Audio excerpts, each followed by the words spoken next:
तो पिछले वीडियो में हमने कल्पित माध्य विधि से माध्य निकालने का तरीका सीखा था कि कैसे हम कल्पित माध्य विधि को यूज करके हम किन्हीं भी आंकड़ों का माध्य निकाल सकते हैं। ये वो पिछले वीडियो की आप उसकी यहाँ पर देख सकते हैं। ये सारा डिटेल मैंने अभी एज इट इज बोर्ड पर रखा हुआ है।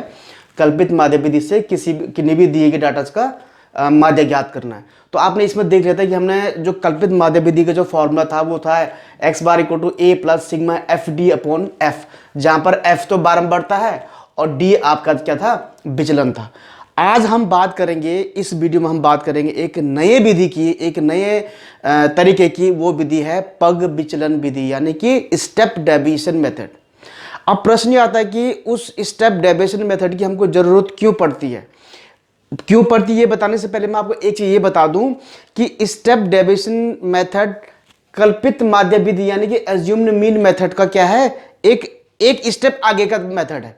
कहने का मीनिंग है कि जो कल्पित माध्य विधि है उसमें एक स्टेप हम जोड़ देते हैं तो आपका बन जाता है क्या, पग विचलन विधि। यानी कि एज्यूम्ड मीन मेथड को एक स्टेप आगे बढ़ाएं तो आपका बन जाता है क्या, स्टेप डेविएशन मेथड। अब क्वेश्चन ये आता है कि इसकी जरूरत क्यों पड़ती है। एग्जाम में कई बार क्वेश्चन यही आता है, सवाल आपको अगर दिया जाएगा कि निम्न आंकड़ों का माध्य ज्ञात कीजिए, सवाल आएगा कि निम्न आंकड़ों का माध्य ज्ञात कीजिए और आप कौन सी विधि का प्रयोग कर रहे हैं और क्यों। ये क्वेश्चन अक्सर आता है, आप कौन सी विधि का प्रयोग कर रहे हैं और क्यों। ये बड़ा, क्योंकि ये दोनों किस विधि का प्रयोग करें अगर क्यों, आपके सारे मार्क्स इन्हीं दोनों चीजों पर टिके हुए हैं। किस विधि का आपने कोई भी विधि यूज की, मान लिया आपने कल्पित माध्य विधि यूज कर ली, तो कल्पित माध्य विधि अगर यूज कर रहे तो क्यों कर रहे हैं। एक अगर मान लीजिए आपने स्टेप डेविएशन मेथड यानी कि आपने पग विचलन विधि जो है यूज किया, प्रयोग किया, उपयोग किया, तो क्यों, इसका आंसर आपको देना पड़ेगा।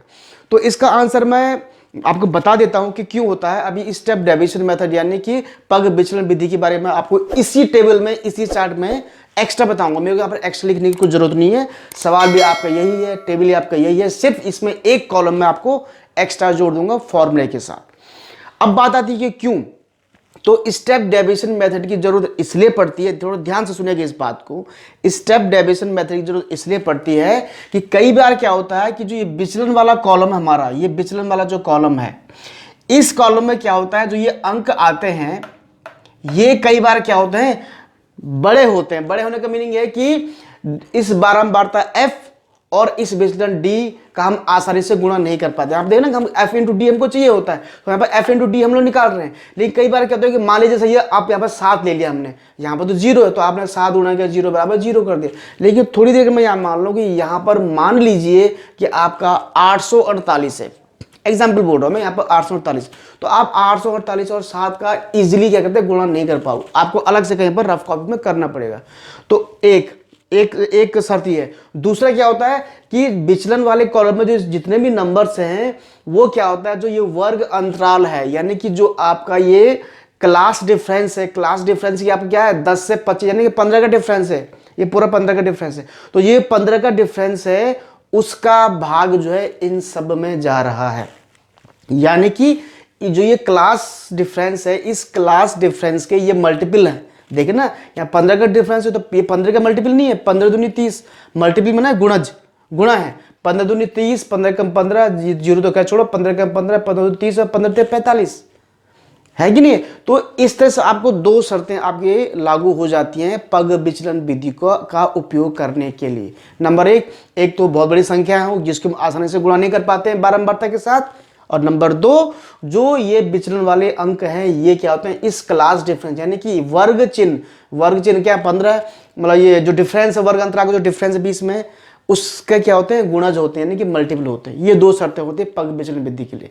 तो इसलिए जब कभी भी आप पग विचलन विधि का उपयोग करें तो आपको ये देखना पड़ेगा, नंबर 1 क्या ये इस क्लास डिफरेंस के जो, यानी कि जहां पर क्लास डिफरेंस आ रहा है, क्लास डिफरेंस बोलो या क्लास मीन बोलो, उसको बीच में जो ये वर्ग अंतराल होता है 15-15 का डिफरेंस है, उसके गुणज हैं कि नहीं है, नंबर 1। दूसरा, ये संख्याएं अगर बड़ी आ रही हैं तो आप पग विचलन विधि का प्रयोग कर सकते हो। तो ये लिखना पड़ेगा आपको सवाल में कि मैं पग विचलन विधि का प्रयोग, स्टेप डेविएशन मेथड का प्रयोग इसलिए कर रहा हूं क्योंकि एक तो यहाँ पर संख्याएं बड़ी हैं, गुणा करने में थोड़ी दिक्कत होती है, परेशानी होती है।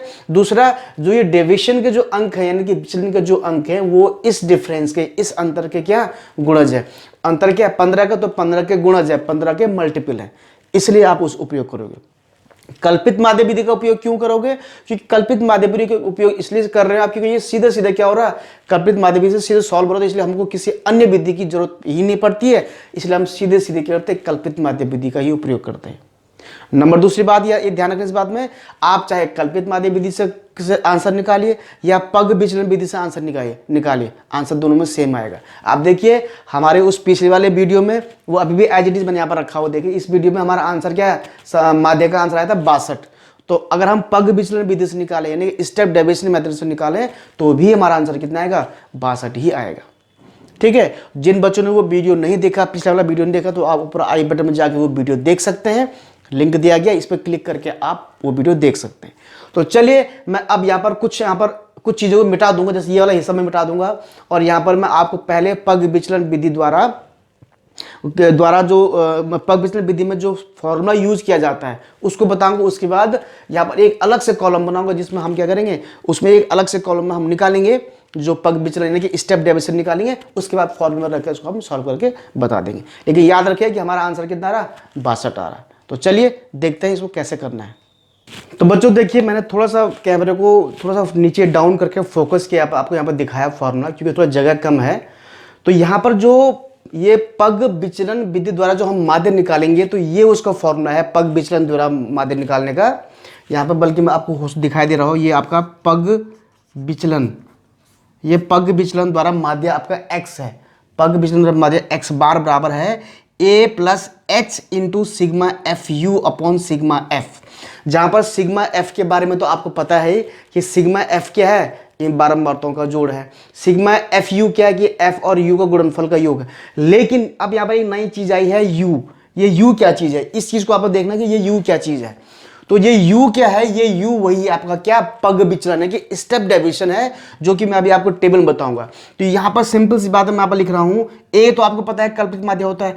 h जो आपका है वो क्या है, क्लास डिफरेंस है, नहीं कि क्लास डिफरेंस बोले, ये क्लास मीन बोले, जो आपका वर्ग अंतराल में होता है। वर्ग अंतराल जैसे आप यहाँ पर देख सकते हैं, ये यहाँ पर दिखाया आपको दे रहा है 85 से 100 है, 70 से 85 है, 55 से 70 है, 40 से 55 है, इस तरह से 25 से 40। तो इन सब के बीच में आपने कितने का डिफरेंस देखा था, 15 का डिफरेंस आया था। तो वही h क्या है, 15 आपका है।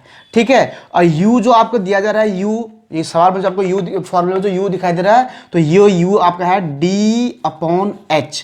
d अपॉन h में d आपका मेन विचलन हो गया, मेन डेविएशन हो गया, और h आपका क्या हो गया, ये आपका जो गया क्लास मीन हो गया, यानी कि क्लास डिफरेंस हो गया।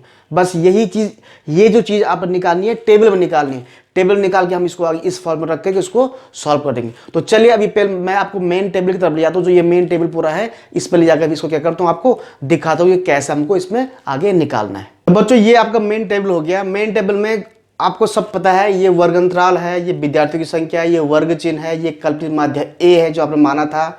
और ये कैसे बना था, ये वीडियो मैंने आपको पहले बताई, इस वीडियो का आप मैंने लिंक पहले ही बता दिया, वहां जाकर देख सकते हैं। ये कल्पित माध्य है और ये विचलन है। अब इसके बाद मैंने कहा कि एक दो एक्स्ट्रा कॉलम बने, मतलब u equal to D upon H. तो u equal to D upon H means d आपका ये विचलन हो गया, यानी कि ये सारे, और h आपका क्या हो गया, क्लास डिफरेंस हो गया, यानी कि ये वाला डिफरेंस हो गया। यानी कि इसमें जो है 15 का भाग देना है।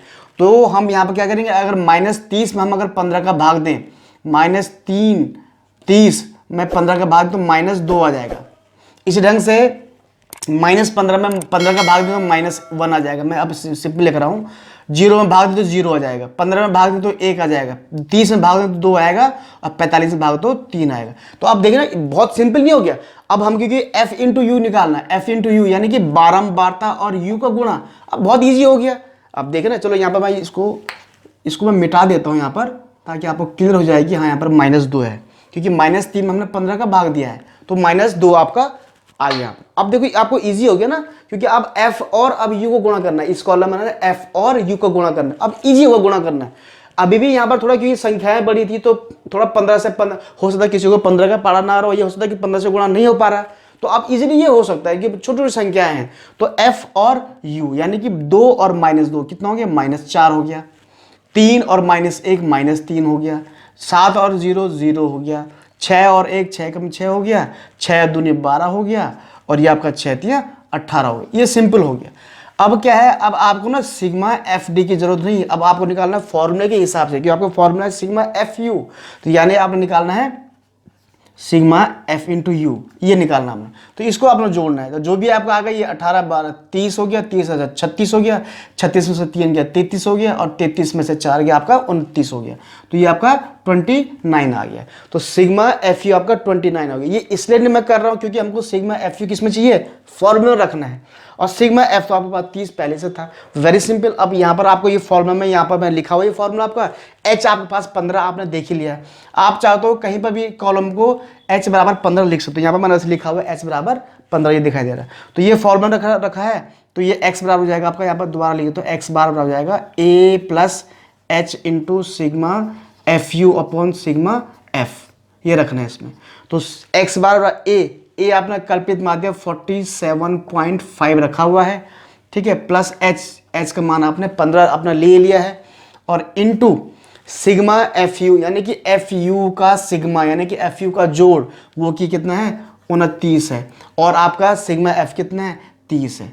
ये आपने क्या करना है, सॉल्व करना है, बस वेरी सिंपल। 15 दूनी 30, ये तो कट ही रहा है, तो ये आपका जाएगा 47.5 प्लस 29/2।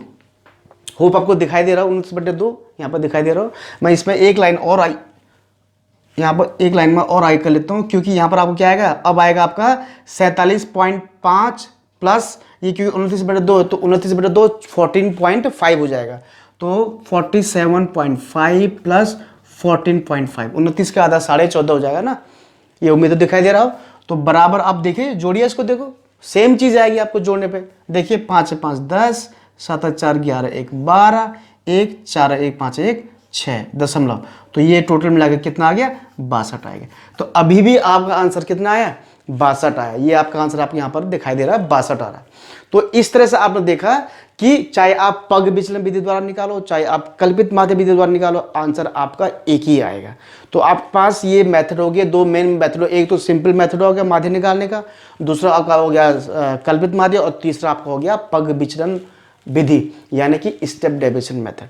तो आप समझ गए बच्चों कि पग विचलन विधि का प्रयोग कब करना है, जब आपके पास विचलन की संख्याएं बड़ी हो, नंबर 1, और नंबर 2, जब ये विचलन की संख्याएं इस अंतर का क्या हो, गुणज हो। इसमें जो अंतर है, इन सब के बीच वर्ग अंतर में जो अंतर है, उनके गुणज हो, उनके मल्टीपल हो। जैसे 15 दूनी 30 है, ये 15 कम 15, अगर माना यहाँ पर अगर 17 होता है तो ये 15 17 को गुणज होता, तब फिर पग विचलन विधि का उपयोग नहीं आप कर पाते, ठीक है। तो पग, अगर माना किसी साल उसने पूछ लिया क्या आप इस सवाल को पग विचलन विधि द्वारा सॉल्व कर सकते हो, तो यहाँ पर अगर 17 होगा तो कहाँ से कर पाओगे, तो साफ साफ आप लिखोगे, क्योंकि यहाँ पर विचलन में 17 संख्या जो कि 15 का, यानी कि इस डिफरेंस का गुणज नहीं है, इस डिफरेंस का मल्टीपल नहीं है, तो अतः इस प्रश्न को हम पग विचलन विधि द्वारा हल नहीं कर सकते हैं।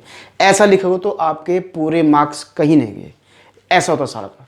ठीक है बच्चों, अगर समझ में आया तो प्लीज़ इसको लाइक और शेयर जरूर कर दीजिएगा, और अभी भी कोई क्वेश्चन पूछना है आप चाहे तो नीचे कमेंट्स बॉक्स में कमेंट्स करके पूछ सकते हैं, या मुझे डायरेक्टली व्हाट्सअप भी कर सकते हैं। व्हाट्सएप पे उस पॉइंट को बताइए जहां पर आपको समझ में आए, यहाँ पर नहीं आया समझ में, यहाँ पर नहीं आया समझ, वो आप मुझे इंगित करके बताइए, ताकि मैं एग्जैक्टली उसी पॉइंट के बारे में आपको बता सकूँ।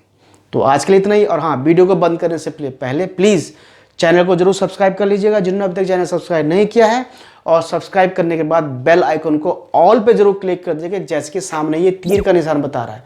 ऐसा करने पे क्या हो जाएगा, हमारी वीडियोस की नोटिफिकेशन आप तक डेली पहुंच जाएंगे, मतलब जल्दी पहुंच जाएंगी, और ताकि आप हमारी किसी वीडियो को मिस न कर सकें। तो आज के लिए इतना ही, जल्दी आऊंगा नई वीडियो में एक नए क्वेश्चन और एक नए ज्ञान के साथ। तब तक मुझे अनुमति दीजिए, धन्यवाद।